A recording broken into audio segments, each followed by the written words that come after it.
शरद पवार, राहुल गांधी, उद्धव ठाकरे मिलकर all India उलेमा board की चौंकाने वाली जिन 17 मांगों पर हामी भर रहे हैं, उन 17 डिमांड को अगर आप सुन ले तो आपके पैरों तले जमीन खिसक सकती है। सोचिए, अगर ये महाअघाड़ी गलती से भी जीत गई तो ऐसा लगता है कि वो महाराष्ट्र को मुल्तान बनाकर ही मानेंगे।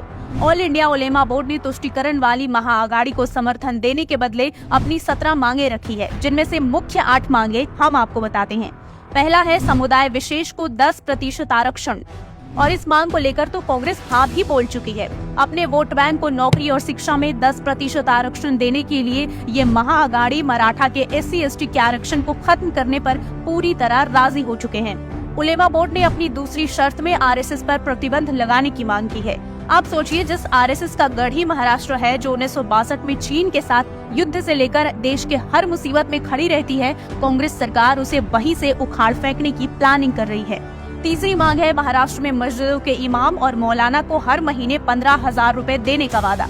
यानी कि राहुल, उद्धव और शरद पवार की सरकार पालघर में साधुओं की मौत की जांच तक नहीं करेगी, लेकिन मौलवियों पर टैक्स पेयर्स का पैसा उड़ाने में उन्हें कोई आपत्ति नहीं है। चौथी मांग है महाराष्ट्र के वक्फ मंडल के विकास के लिए 1,000 करोड़ का फंड दिया जाए। यानी कि पूरे देश में 9.5 लाख एकड़ जमीन के बाद भी अब वक्फ बोर्ड और पैसों की डिमांड कर रहे हैं। और इससे भी शर्मनाक बात यह है कि महाअघाड़ी इसे मान भी रही है। पांचवी मांग है पुलिस भर्ती में खास वर्ग के युवाओं को प्राथमिकता।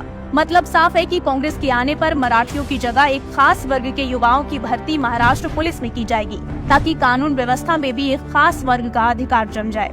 उलेमा की छठी मांग है कि अगर उनके भगवान के खिलाफ कोई बोले तो उसके लिए फांसी की सजा अनिवार्य है, लेकिन शिवलिंग से लेकर राम मंदिर का विरोध करने को वो अपना हक समझते हैं। उलेमा महाअघाड़ी से वक्फ बोर्ड संशोधन बिल का विरोध करने की भी मांग कर रही है। हालांकि इसे पूरा करने के लिए तो कांग्रेस एड़ी चोटी का जोर पहले से ही लगा रही है।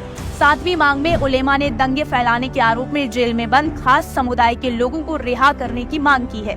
दूसरी तरफ समर्थन देने के बदले 7वीं शर्त में उलेमा ने भाजपा के नीतीश राणे जैसे नेताओं को जेल भेजने की मांग की है।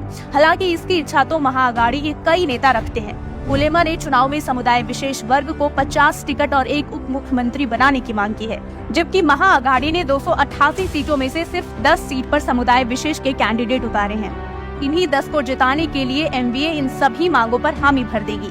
अब ये महाराष्ट्र की जनता को तय करना है कि जहां एक तरफ वो पार्टी है जो इन मांगों को पूरा करेगी और उसकी सरकार बनने पर एक वर्ग का विकास होगा, दूसरी तरफ विकसित भारत का संकल्प लिए खड़ी वो पार्टी है जो हर वर्ग का उद्धार करेगी।